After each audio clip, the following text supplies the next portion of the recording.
सिंहासन बत्तीसी की 20वीं कहानी ज्ञानवती पुतली की कथा। 19वीं पुतली की कहानी सुनने के बाद राजा भोज अगले दिन फिर से सिंहासन बत्तीसी पर बैठने आते हैं। तभी 20वीं पुतली ज्ञानवती प्रकट होती है और उन्हें रोकती है। ज्ञानवती कहती है, रुको राजन, इस पर बैठने से पहले राजा विक्रमादित्य के इस गुण के बारे में तो जान लो। इतना कहने के बाद 20वीं पुतली ज्ञानवती कहानी सुनाना शुरू करती है, जो कुछ इस प्रकार की है। एक समय की बात है, राजा विक्रमादित्य जंगल में भ्रमण के लिए निकलते थे। इसी दौरान उन्होंने दो लोगों को आपस में बातें करते सुना, जिनमें से एक ज्योतिष था।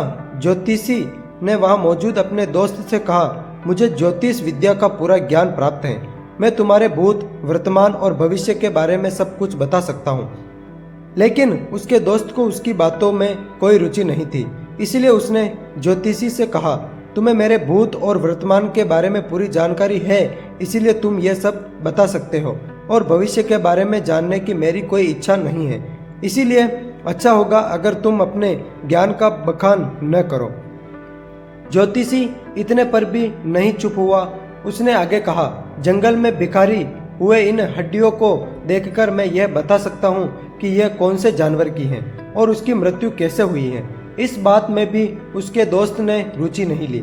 इसी दौरान उस ज्योतिषी की नज़र जमीन पर छपे पंजों के निशानों पर पड़ी। यह देखा उसने कहा, ये पंजों के निशान किसी राजा के हैं, तुम चाहो तो इसकी जांच कर सकते हो।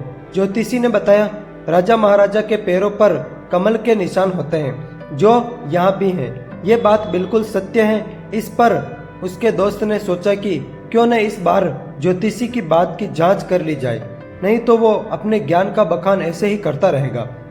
इसके बाद दोनों दोस्तों ने उन निशानों का पीछा करना शुरू किया और चलते चलते उसकी समाप्ति तक पहुँचे।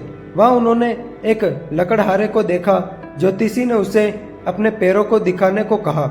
जब लकड़हारे ने अपना पैर दिखाया तो ज्योतिषी चौंक गया। उसके पैरों पर वो कमल के निशान मौजूद थे। ज्योतिषी को लगा कि वह किसी राजा का ही पुत्र होगा, लेकिन शायद वो किसी कारणवश इस काम को करने के लिए मजबूर होगा। इसीलिए उसने लकड़हारे से उसका परिचय पूछा। तब लकड़हारे ने बताया कि उसका जन्म लकड़हारे के घर में ही हुआ है। सदियों से उसके यहाँ यही काम चलता आ रहा है। यह सुनने के बाद ज्योतिषी को बड़ा आश्चर्य हुआ। उसका भरोसा ज्योतिष विद्या से उठने लगा। उसका दोस्त भी उसकी इस विद्या का मजाक उड़ाने लगा।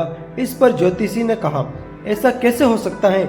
चलो एक बार चलकर राजा विक्रमादित्य के पैरों को देखते हैं। अगर उनके पैरों पर ये निशान नहीं हुए तो मैं अपनी हार स्वीकार कर लूंगा और समझूंगा कि ये सब बेकार है। इस पर उसका दोस्त भी राजी हो गया और दोनों राजमहल की ओर चल दिए। राज दरबार पहुंचकर उन्होंने महाराजा विक्रमादित्य से मिलने की इच्छा जताई। राजा ने दोनों को अंदर आने का आदेश दिया। यहाँ उस ज्योतिषी ने राजा से अपना पैर दिखाने का आग्रह किया। राजा विक्रमादित्य ने जब अपने पैर को दिखाया तो ज्योतिषी फिर चकित हुआ। उसके बताए अनुसार राजा के पैरों पर किसी प्रकार के कोई चिन्ह नहीं थे, बल्कि उनका पैर भी आम लोगों जैसा ही था। यह देखने बाद उस ज्योतिषी का भरोसा पूरे ज्योतिष विद्या से उठ गया। उसने राजा को बताया, ज्योतिष विद्या के अनुसार राजा महाराजा के पैरों पर कमल का निशान होता है, लेकिन यहाँ ऐसा नहीं है। जबकि जंगल में एक लकड़हारे के पैरों पर ऐसा निशान मौजूद है, जिसका संबंध किसी भी राजघराने से नहीं है। ज्योतिषी की बातों को सुनने के बाद राजा विक्रमादित्य को बहुत हंसी आई। उन्होंने उससे पूछा, यह सब देखने के बाद क्या तुम्हारा विश्वास ज्योतिष विद्या से उठ गया? ज्योतिषी ने कहा, जी महाराज, ये सब कुछ अपनी आंखों से देखने के बाद मेरा अब ज्योतिष विद्या पर बिल्कुल भी भरोसा नहीं रहा है। इतना कहकर उसने राजा को प्रणाम किया और अपने दोस्त के साथ जाने की आज्ञा महाराज से ली। तभी राजा विक्रमादित्य ने दोनों को रुकने का आदेश दिया। फिर उन्होंने अपने सेवन से एक चाकू मंगवाया और अपने पैरों को कुरेदने लगे। जैसे जैसे उनके पैरों की नकली चमक हटती गई, कमल का निशान दिखने लगा। यह देखकर ज्योतिषी और उसका दोस्त चकित रह गए। उन्होंने राजा से पूछा, हे राजन, ये सब क्या है?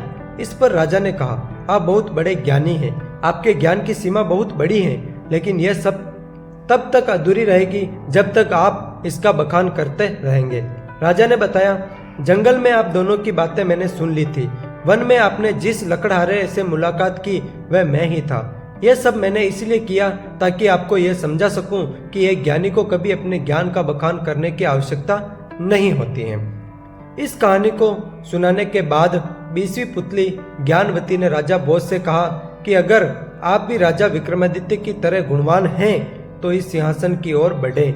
इतना कहकर 20वीं पुतली ज्ञानवती भी वहां से उड़ जाती है। तो फ्रेंड्स, इस कहानी से सीख, हमें सीख ही तो चाहिए इस कहानी की। तो इस कहानी को सुनने के बाद बच्चों हमें यह सीख मिलती है कि इंसान को कभी भी अपने ज्ञान का बखान नहीं करना चाहिए। जिसके पास ज्ञान होता है वह कभी उसका प्रचार नहीं करता है, बल्कि समय आने पर अपने ज्ञान का इस्तेमाल जरूर करता है। तो फ्रेंड्स, कैसी लगी आपको ये इंटरेस्टिंग कहानी? मुझे तो पता ही है ये आपको कहानी अच्छी लगी होगी। अगर सचमुच अच्छी लगी हो तो लाइक कमेंट जरूर कर देना। लाइक करने से हमको मोटिवेशन मिलता है और इसी के साथ हम नए वीडियो के लिए तैयार रहते हैं। तो इसी के साथ मिलता है नेक्स्ट वीडियो में। तब तक के लिए जय हिंद, जय भारत।